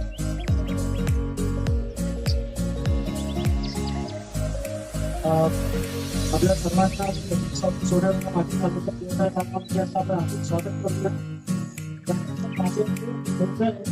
दोन्हीपासून वाडा मंगलपर्यंत कुठेही जा आणि माहिती नाव कोणतरी चहा पाडणार बसवणार आणि आपल्याला पुण्याला मागण्याची आमचं एवढं काम केलंय. आमचं ही ऍडमिशन केली, आपल्याला ऑफिसर केली, आम्हाला इतकी मदत केली. आणि तुमचं खूप मोठा उपयोग आहे. मात्र 2000 पाहिजे साधारण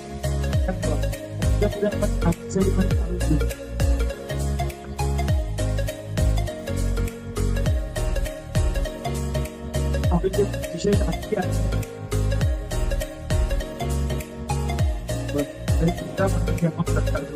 तो जास्त 1 मिनिट आपण पॉज करूया.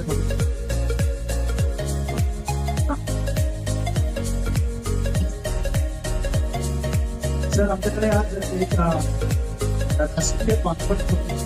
म्हणजे 2000 आपले पंतप्रधान सांगतात की आपण जगातली खूप मोठी सुपर पॉवर म्हणून आहोत. तर ती कशी? तर ते आपले विद्यार्थी चांगलं काम केलं, मोठे झाले, जगातील पातळीवर जर त्यांनी काही मोठं काम केलं तरच होणार. आणि त्याच्यासाठी विद्यार्थ्यांना घडवण्यात शिक्षकांचा मोठा खूप भाग असतो. आणि म्हणून शिक्षकांना आपण ज्या शिक्षकांनी शिक्षण क्षेत्रात भरीव असं कार्य केले, कामगिरी केली, त्यांना आपण अवॉर्ड देतोय. साहेबा बहुउद्देशीय सेवा संस्था आणि ऑर्गनायझेशन आहे आणि त्यांचं म्हणजे अमेरिकेचं आणि त्यांच्या आपण संयुक्त विद्यालयाने त्या शिक्षकांचा आपण गौरव करतो, पुरस्कार देतोय, जेणेकरून त्यांनी केलेल्या एवढ्या वर्षाच्या शिक्षण क्षेत्राच्या कामगिरी त्यांना पावती मिळेल. नंबर 1.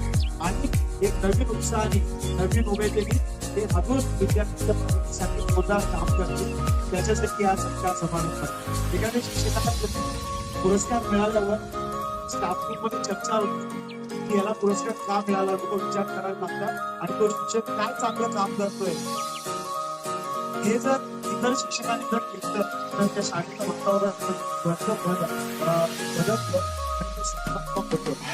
सत्कार्य शब्दाची फोड केली तर सत कार्य म्हणजे सत म्हणजे चांगलं, कार्य म्हणजे काम, म्हणजे इकडे चांगलं काम करतात त्यांचा सत्कार.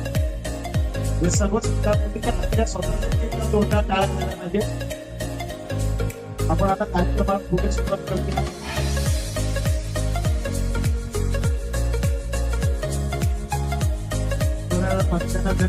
शिक्षकांना पुरस्कार देऊन त्यांनी गौरव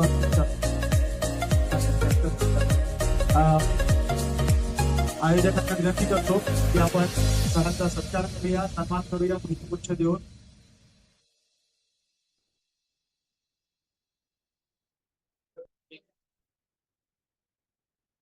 Hi.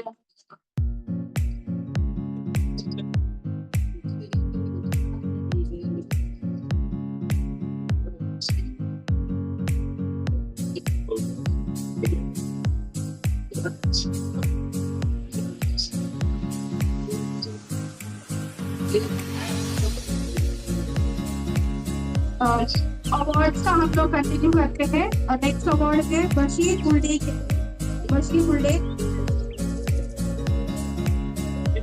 और सबसे निवेदन है कि प्लीज आगे फोटो पर क्लिक कीजिए।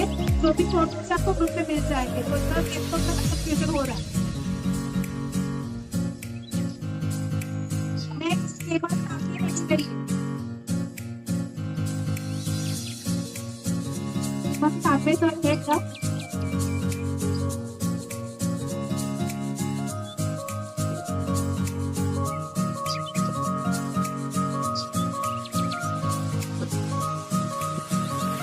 ये बना सांगू शकतो त्या गोष्टी पण करतात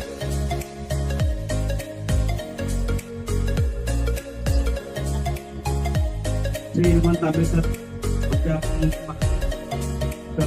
आपल्या कर्मचारी आहेत त्याचबरोबर स्वतः त्यांची एक दिसला बहुउद्देशीय संस्था आहे आणि त्या संस्थेच्या माध्यमातून विद्यार्थ्यांना दरवर्षी शालेय वस्तू अपेक्षित असते गरजेचे असते किंवा आवश्यक जीवन वस्तूंचे वाटप त्यांच्या निर्मला बहुउद्देशीय संस्था करते तर ही सरांची आतापर्यंत मोठे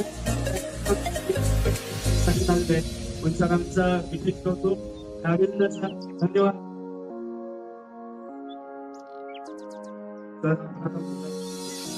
सरकार्याच मला तुम्ही सगळ्यांना समजून सांगितलं जे चांगली कामं करतात त्यांचा पुरस्कार गौरव केला पाहिजे याच आपल्या तुम्हाला कामाची पोहोचूच्या माध्यमातून सरकारने बृहत प्रतिस्पर्धा आपल्या शिक्षक पुरस्कार आज नेक्स्ट गुलजार तन्वी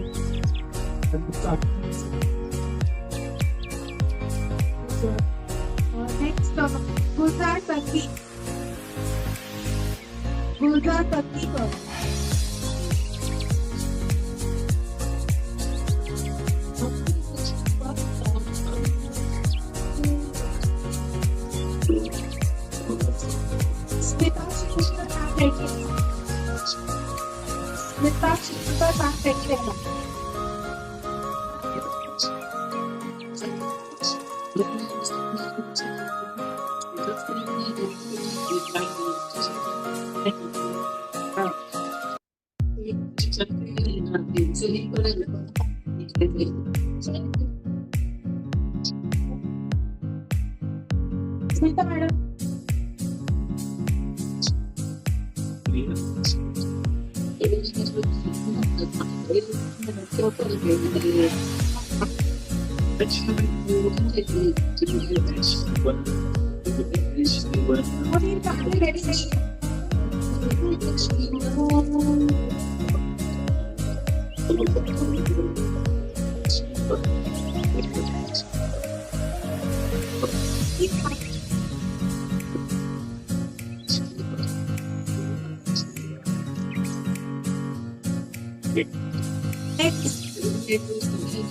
दीपा कुमार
अजून कोणाचं नाव ऐकलं का? अजून कोणाचं नाव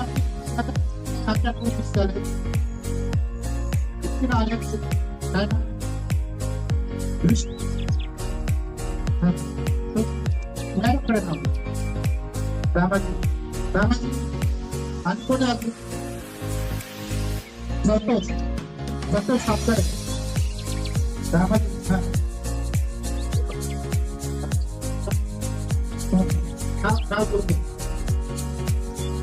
कृष्णमूर्ती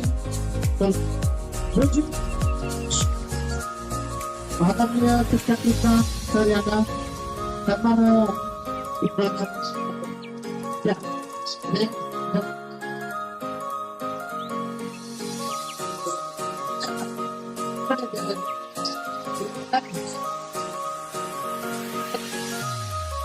काय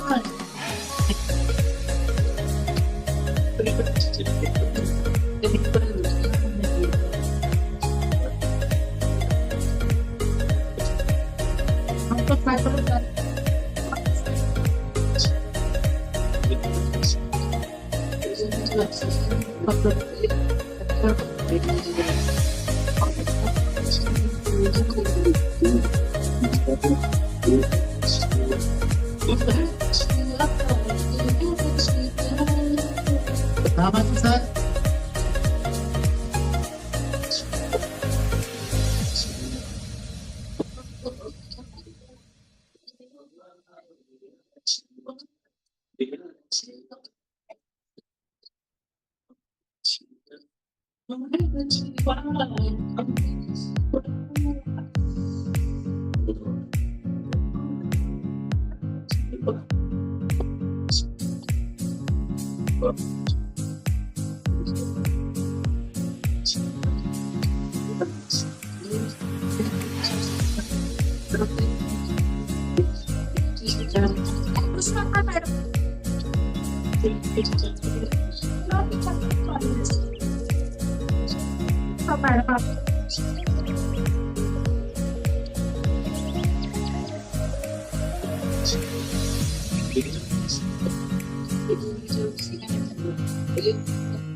इनका फोटो बाकी है वो भी कर सकते हैं।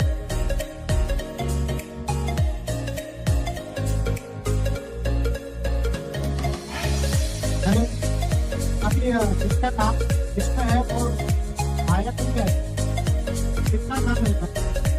कोई है? ठीक है, देखो कंफर्म सब्जेक्ट हाँ आपका ग्रुप फोटो निकालेंगे हम हाँ नाम दो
उसके बाद फाउंडेशन का अवार्ड जिनको मिला है उसके मैडम की है वो मैडम से बाहर जाकर ले लेना फोटो सेशन के पास जाने के बाद मैडम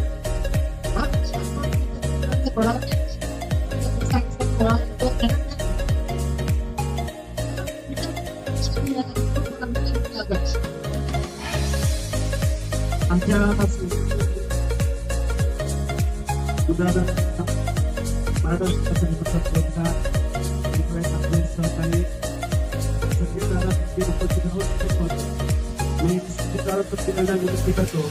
त्यांनी आपला पुरस्कार व्यासपीठाकडनं स्वीकारावा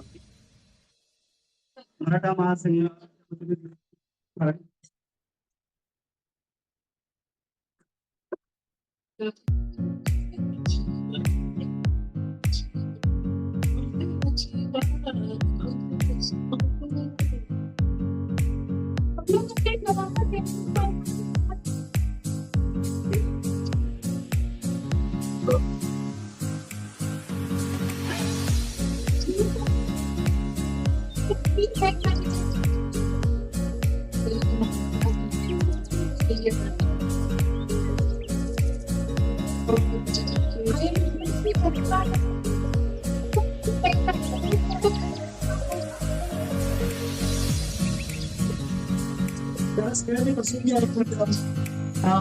एक छोटस असं आहे की आपला ज्यांनी शिक्षण केला ते प्रमोदजी पाटील आहेत आणि दुसरे पाटील नाही पण त्यांनी शिक्षण क्षेत्रात पाठिंबा गाजवली आहे.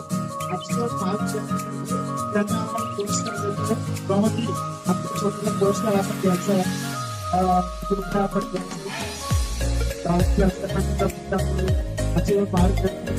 छोटासा सत्कार आपण करून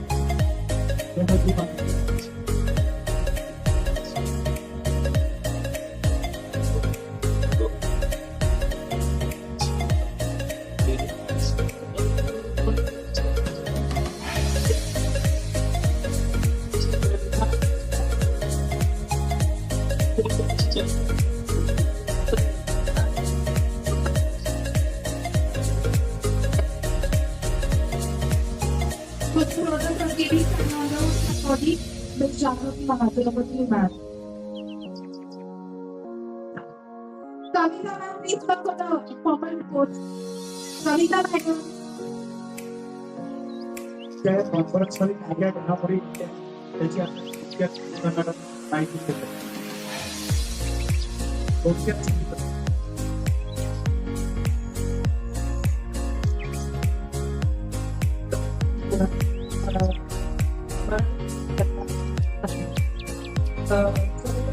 मी कविता तुम्हा सगळ्यांचं आजच्या कॉलेज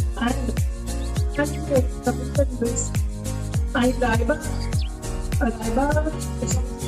संस्थेच्या संयुक्त विद्यमाने आज आपण इंटरनॅशनल कॉन्फरन्स ज्याच्या सुरुवात आपल्याकडे आज डॉक्टर ज्योती मॅडम प्राथमिक कॉलेज ज्या आपल्याकडे आल्या होत्या त्यांनी आज आपल्या या स्वतःच्या ट्रान्सफॉर्मेशन पास्ट तर माहिती सांगितली की भारतामध्ये जेव्हा सुरुवात व्यवसाय पण हा सुरू होता चाणक्य त्यांनी आपल्याकडे चाणक्य श्रद्धा असलेल्या सुरुवात आपलं व्यवसाय कसा सुरू करत मार्गदर्शन त्यांनी केलं की व्यवसाय अतिशय छान मांडले. तर 1990 नंतर विकास कसा झाला हे त्यांनी आपल्याला सगळ्यांना छान उद्धृत करून सांगितलं की 1990 नंतर व्यवसाय कसे तयार व्हायला लागले आणि आज आपल्या देशाचं स्वप्न हेच आहे की 2047 पर्यंत आपण सगळेजण व्यावसायिक कसे होऊ हे त्यांनी त्याच्यामध्ये विषय केले. प्रमोद पाटील सर यांनी आपल्या शिक्षकांचा सन्मान करताना सांगितलं की हा जो विषय आहे या विषयाला शिक्षकांनी कसं असावं हे त्यांनी याच्यामध्ये आपल्याला सांगितलं. अनेक 65 पेपर आले होते किती काही प्राध्यापकांनी आपल्याकडे विचार मांडू शकते हे खूप छान चर्चा त्यांनी आपल्याकडे सांगितलं. त्यामध्ये एक गौरव सर होते ते आपल्याकडे ऑनलाईन प्लॅटफॉर्मवर आपण घेतलं. ऑफलाईन आपण घेतलं आपल्या डॉक्टर शॉर्ट त्यांना आले होते. त्याच्यामध्ये डॉक्टर आहे माझं कॉलेज म्हणून आहे की आपल्याकडे इतका सुंदर विषय मांडला की व्यवसाय इतका कसा बदलतोय आणि भारताची परंपरा व्यवसायाची ती माध्यमापर्यंत कशी चालली आहे या विषयावर म्हणजे खूप सुंदर दर्शन विचारांचं आणि त्या सादरीकरणाचा प्रबंध खूप छान होता. असं मणिमॅडम होत्या. मणिमॅडम सुद्धा ट्रान्सफर दिसत किंवा आपण आपल्या पैशाचा विनिमय फक्त आता स्वरूपात न होता आपण डिजिटल माध्यमांमध्ये कसा करू शकतो हे मणिमॅडमनी व्यवस्थितपणे शोध केलं. त्याचप्रमाणे आपल्याकडे जागृती वाढवली होत्या त्यांनी सुद्धा मार्क्स या विषयाबद्दल मीडियामधला होणारा बदल कसा असावा आणि आपल्या स्पीड म्हणजेच बोलण्याचं व्यक्तिगत स्वातंत्र्य आहे तर त्या व्यक्तिगत स्वातंत्र्याची पायबंदी कशी होतो किंवा कुठे होत नाही त्याचप्रमाणे अनेक विषय असे होते की सगळ्या विषयांपर्यंत पोहोचू शकत नाही परंतु जे प्रभावीपणे मांडले गेले आणि खरंच खूप पुढे जाऊ शकतो. त्यातल्याच मीडिया हा विषय आपल्या सगळ्यांना जवळचा वाटतो, कारण आजपर्यंत मीडिया सगळ्यांपर्यंत पोहोचलेला आहे. तर असे अनेक विषय मांडले गेले आणि त्या विषयांच्या अंतर्गत आपण सगळे शिक्षक आपल्या विचारांना चालना देत आपली एक सुंदर विचारधारणा घेऊन चालत आहोत. आणि ह्या संपूर्ण विचार प्रकटीकरण केलं डॉक्टर दीपक साबळे, प्रिन्सिपल भारत कॉलेज, यांनी आपल्या विचारांचे पूर्णपणे सादरीकरण करताना चुका काय झाल्या किंवा त्याचा निष्कर्ष कसा झाला आणि शेवटी अनुमान काय असतो ते आपण परिपूर्णपणे सांगितलं. आणि या कॉन्फरन्स परिपूर्ण शिकवलं आपल्या संपूर्ण सहभागी विद्यार्थी आहेत, प्रशिक्षक आहेत, या सगळ्यांसाठी जातं आणि योग्य सामान्य माझे विचार म्हणजे आमची कॉन्फरन्स आणि या सगळ्या तुमच्यावरती खूप जास्त यशस्वी होते आणि इथून पुढे सुद्धा तुम्ही अशीच यशस्वी कराल अशी मी अपेक्षा बाळगते. आणि हाच नोट करते जे आपल्याकडे सहभागी शिक्षक होते त्यातल्या कुणाला आपलं विचार मनोगत जे काही मांडायचे कृपया तुम्ही व्यासपीठाकडे जावं आणि आपलं मनोगत व्यक्त करावं. थोडक्यात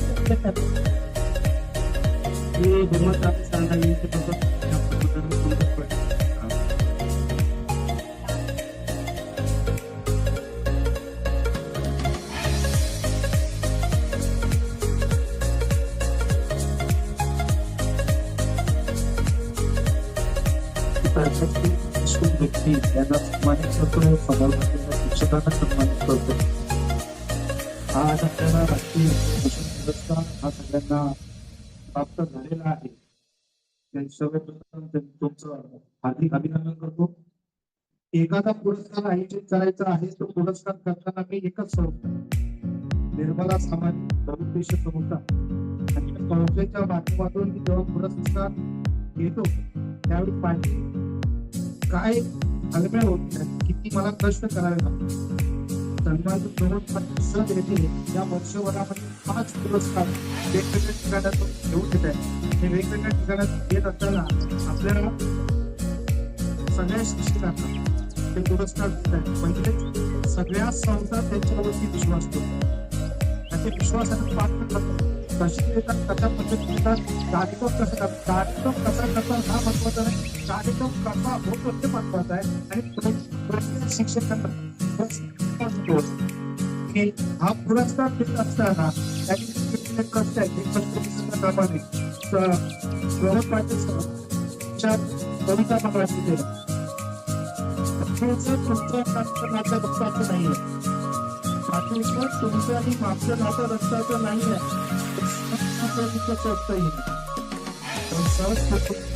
स्वस्तही नाही. इथे पुरस्कार त्यांना अधिक शुभेच्छा, अधिक पुरस्कार मिळाले आमची इच्छा तुमची इच्छा. आणि जर अशा प्रकारे पुरस्कार करत राहा तर रुग्णामध्ये आठवून जाऊ असं मला वाटतं. निर्मला सामाजिक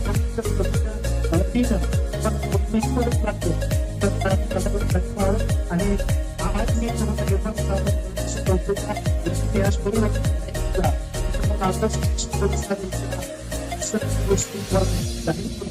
आणि तुम्हाला शुभेच्छा देतो. इथंच महाराष्ट्र. धन्यवाद सर. तुमचे मोलाचे मार्गदर्शन सगळ्यांना मिळाले. कोणाला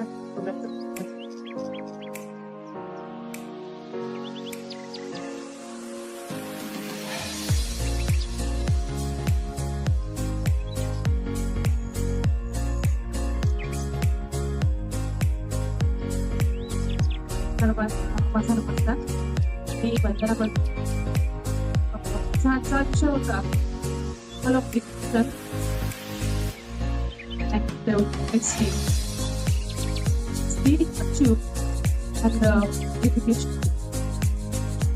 आपण सर्व जर आज बसलोय पण आपला उद्देश साखर होतोय पण तरी पण एक जगत विषय मांडायचा की जे समाजात घडतंय हा विषय मला थोडं म्हणजे आज आपण सगळे जिम्मेदार व्यक्तीसमोर बसलेलो आहोत. आपला उद्देश हा तो वेगळाच आहे पण तरीही मला वाटतं आपण बसलेल्या त्यांनी एक विचार असा मनाला विचारावा किंवा मग दुसऱ्यांसाठी तुम्हाला काय करता येईल म्हणजे म्हणजे माझा अर्थ असा हे समाजात चाललंय ते मला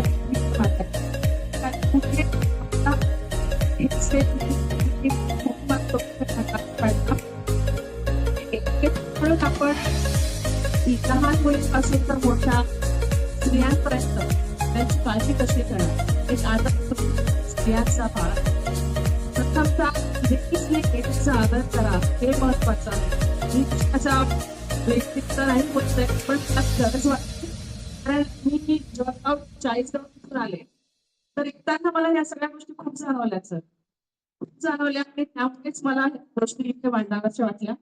आपण सगळे जिम्मेदार म्हणून आपण एक पिढी घडवणार आहोत म्हणून आपण ते सुरू केलं पाहिजे. म्हणजे ते सुरू आहे पण ते कुठेतरी तिथपर्यंत जातंय आणि परत थांबतंय या सगळ्या गोष्टी घडतात. मग मला असं वाटतं की आपण ही सुरुवात करावी आणि आजचा कार्यक्रम सरांनी खूप सुंदर प्रकारे आयोजित केला.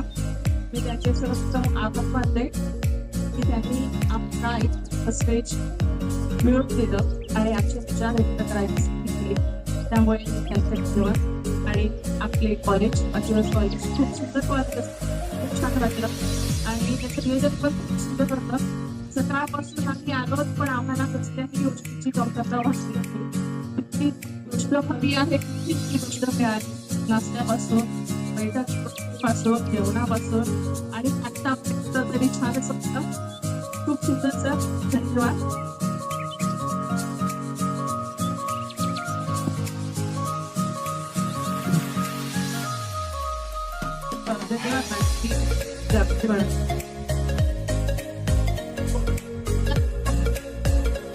फोटो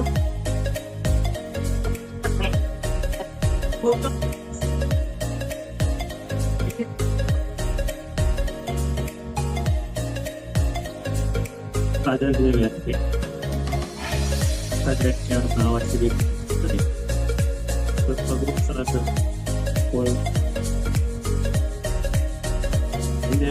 ज्ञान वाटते ज्ञानाची मंदिर आणि त्या मंदिरात शिक्षक असतात.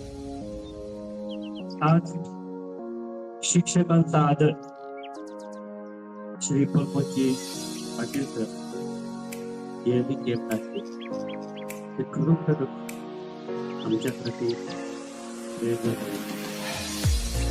मी फक्त एवढ्यासाठी तिथे आलो मी मस्त श्रीमंत होते त्यांचे माझे फारसे जवळचे संबंध नाही कधीतरी साधला असेल म्हणजे माझ्यावरती ती जबाबदारी टाकली होती ती मी पूर्ण करण्याचा प्रयत्न केला आहे आणि यापुढेही टाकली. माझा नेहमी तुमच्यासोबत हा नाता राहील आणि शेवटी मी एकच सगळ्यांना सांगणार आहे की कशासाठी इसी बोर्ड में घर की दीवार दिख गई दीवार से रोशी कोई दीवार नहीं.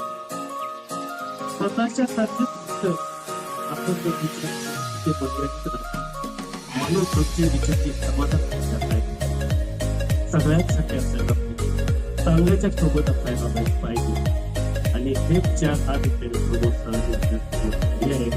हे सगळ्या शिक्षक मानव आणि भगिनीच्या वतीने मी या संस्थेला खूप आभार व्यक्त करतो आणि मला 2 दिवसात बोलण्याची संधी दिली काळजी करतो आभार मानतो.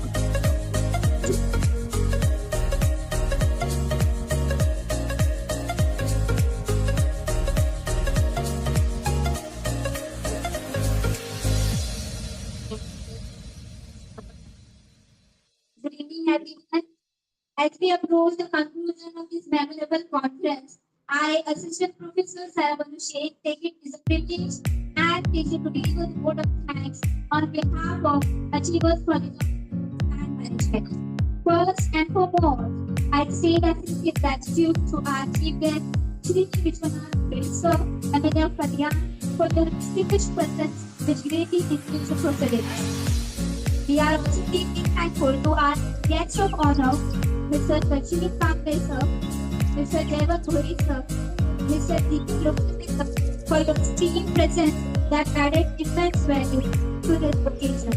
I would like to explain our sincere thanks to honorable respected principal Dr. C.A. Mangesh Mugantikar sir for the constant support, guidance and encouragement in making the event success. Also like to express our thanks to our vice principal and conference coordinator, Assistant Professor Sarahan Madam and Sophia Nikka Madam for their ongoing support and mission. This play a key role in the success of the event. A big thank you to the conference secretary, Assistant Professor Pramod Patil sir for the making everything through this morning. Behind every successful event is a team of dedication of individuals. My heartfelt appreciation goes to organizing committee, boarding, technical team, and supporting staff who work behind the scene and stress execution for this event. Thank you all the participants, presenters, researchers in the quality and success of the event. Thank you very much. May I request everyone to come forward for the group photo. Some photo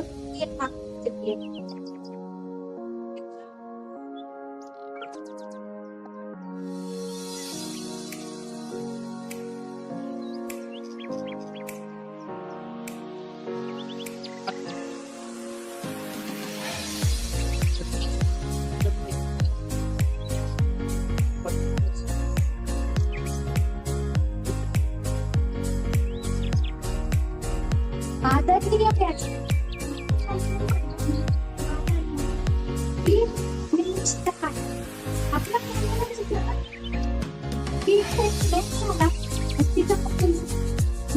hospital, मंदिर, शाळा यातील प्रत्येक जागा सुरक्षित नाही करायचा. Hospital, मंदिर, शाळा विद्यार्थी घेतले का चार वर्षाच्या आमच्या आया बहिणी दादांना काही खेळण्या वाटतंय का? आमच्या आया बहिणी कॉलेजमध्ये जाऊन विद्युत आदर्श घेतात. हॉस्पिटल, मंदिर, शाळा आता सुरक्षित नाहीये का? या सरकारने पण आत्मशांत नागरिक जे आमच्या सुरक्षित महाराष्ट्राच्या आया पिढीची इज्जत केली जायची. आज महाराष्ट्राची बागायत झाली आहे का? काही लोक छोटे छोटे कपडे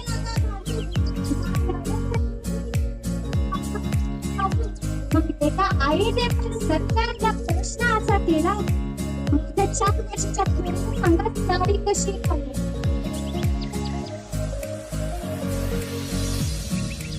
थँक्यू.